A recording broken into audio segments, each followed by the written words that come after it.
PhD today on this April 2nd. After all, it's my birthday today, and I'm allowed to express an opinion, especially if I think that it will be helpful to other people. Even people who are starting out on their career and are wondering where their life will go.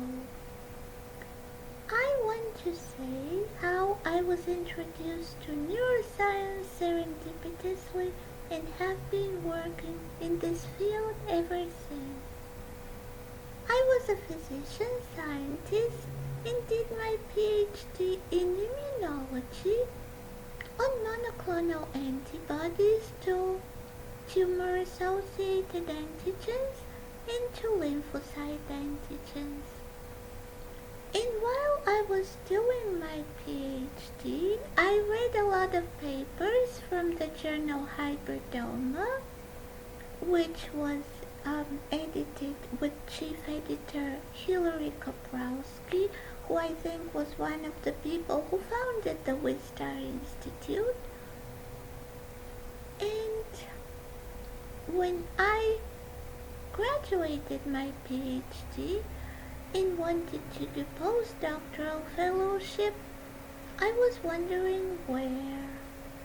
And I wrote to Dr. Hilary Koprowski from Bulgaria without even knowing him or knowing whether the letter will reach him, because it is just regular mail, not email like today or certified mail.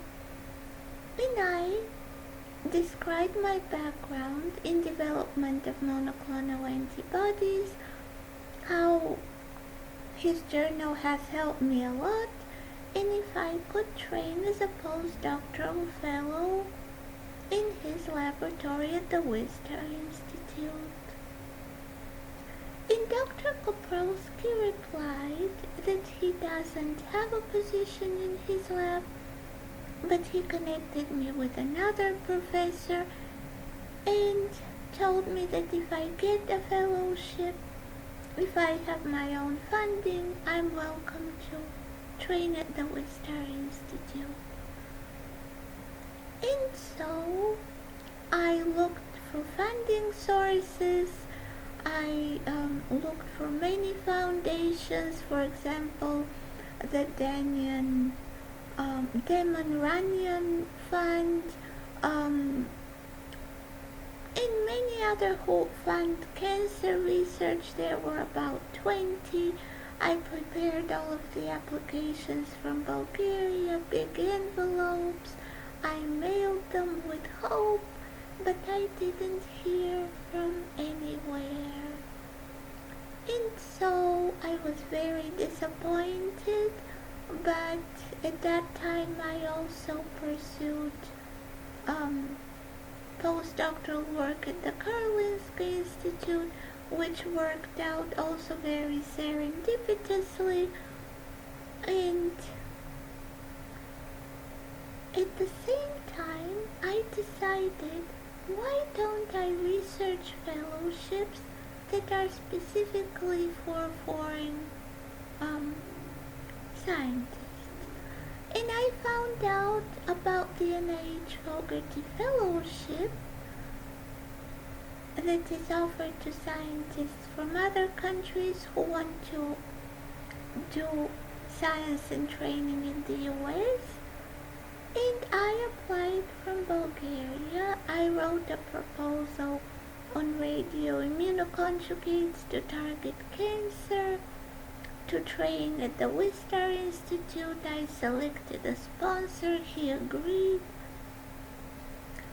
And I applied and was awarded the fellowship. And therefore, 2 years after I applied, I started training at the Wistar Institute. And during the first year, my training was going, and all of a sudden, one sunny morning, I received a phone call from Professor Ben Wise, who was a colleague and friend of my father, if I would like to work in his lab to establish molecular biology and biochemistry methods. That was an absolute surprise to me, and it was in a totally different area.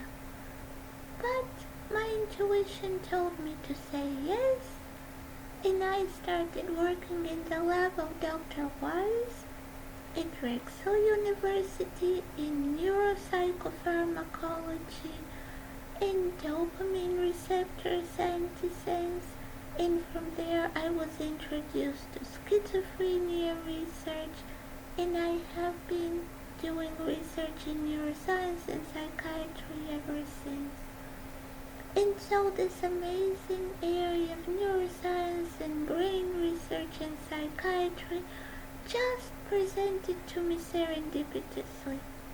I could have told Dr. Wise, I'm sorry, but I'm working in a different area and I have already applied for a fellowship here, but something told me, agree. I think it was also important that I was by myself in a different foreign country and working for a person who is a friend and colleague of my father, connects me to my parents, and somehow I feel more secure and safe. And so with this brief story about my career path, I want to advise people to be open to the opportunities and miracles that life presents to them. Thank you so much. Have a wonderful day and wonderful April.